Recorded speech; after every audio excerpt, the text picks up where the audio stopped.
tumeendelea kufanya uchambuzi wa kanuni za uchaguzi na kanuni za maadili ya uchaguzi, na tumeona mapungufu makubwa.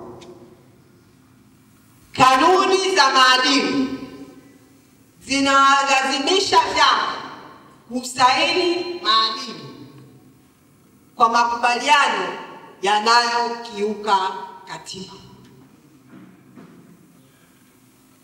kwamba chama ambacho hakitasaini kanuni ya maadili hakitashiriki uchaguzi. Hii ni kuwanyima haki wananchi wa Tanzania kushiriki uchaguzi. Hii ni uvunjaji wa wazi wa haki za kisiasa, kwamba kila Mtanzania ana haki ya kushiriki uchaguzi, haki ya kuchaguliwa kama mgombea, haki ya kuwa mgombea na haki ya kupigiwa kura.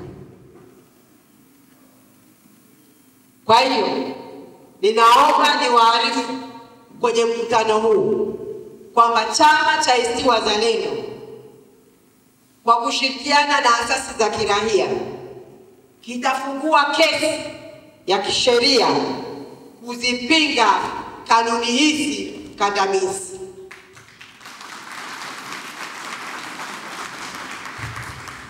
Tunasema tutatumia kila njia ya kisheria na ya amani kupigania haki ya Mtanzania.